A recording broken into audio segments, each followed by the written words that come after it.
Thank you, Chairman. Thank you for our witnesses. Appreciate your efforts to make sure we get this right. Mr. Knight, I think you said it perhaps best that Congress could enact legislation that would restrict the supply of lending, but we wouldn't be able to dramatically affect the demand. And so what happens when we have big disconnects between supply and demand? Normally black markets form, right? So we have large black markets all around the United States. It's a significant part of U.S. GDP, and a lot of that's attributable to broken market systems. And some of those are resultant from legislation. So could you highlight how, a rate cap would do just that, limit supply without checking demand? Yeah, absolutely. I mean, ironically, one of the great progressive reforms in this very area was the Uniform Small Loan Law of 1916 by the Russell Sage Foundation, and their recognition was that usury rates were too low to attract legitimate lenders and that they needed to actually allow people to make profitable loans. And when they made those reforms, they were opposed by the religious leaders and all that stuff who wanted the much lower rates, but also loan sharks who wanted to continue to operate illegally and not face legitimate competition.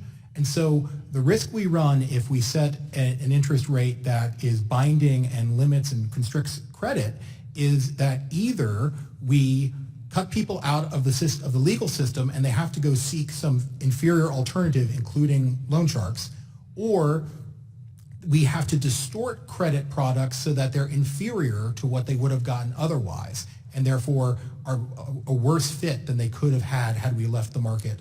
Yeah, thanks for that basic explanation. And, my colleague, Mr. Green, was highlighting what is the alternative. Well, the alternative is to make the economy grow, to create more jobs than there are people to fill them, see wages rising instead of stagnant, to have wages at the bottom portion of the economy growing faster than wages at the top of the economy, to get past the broken status quo of stagnant growth and on to the economy that we're enjoying today. And we did that largely through deregulation, tax reform, that incentivized investment in the United States and growth. We still have a long ways to go, but we're making progress. And Ms. Saunders, as you're aware, this past year, Ohio passed a law that regulated payday lenders or lenders in question related to this hearing.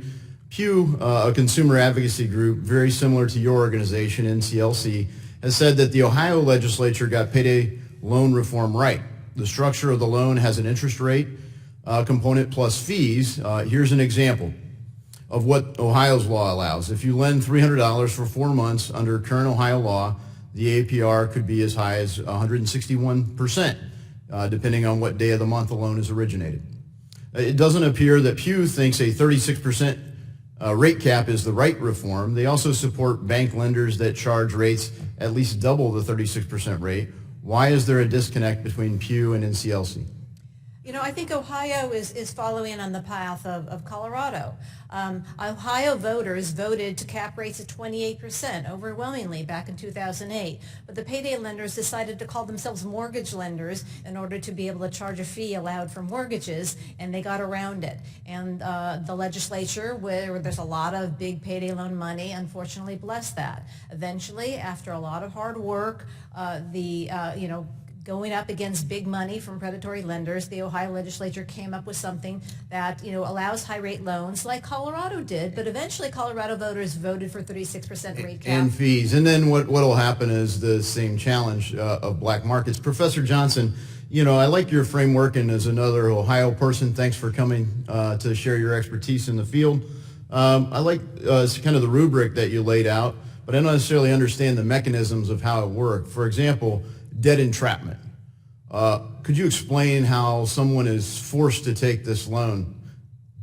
Okay, so by debt entrapment, I don't mean that somebody is being forced to take the loan. By that, I mean that you have set up a scenario where a person is signing up for a loan, not really understanding the consequences of that loan. And so, for example, if we talk about the payday loan rule that was to take effect this past year, it would have required you to do the ability to pay. Right, so underwriting, ability to pay, that should be something that should happen now. So sound underwriting practices would help make a difference. And, frankly, I'd like to go into a lot of areas where we totally disregard sound underwriting practices and we socialize the risk. We distribute the risk over everyone, including people that can qualify for lower rates. So thanks for the hearing. And Gentleman's time has expired.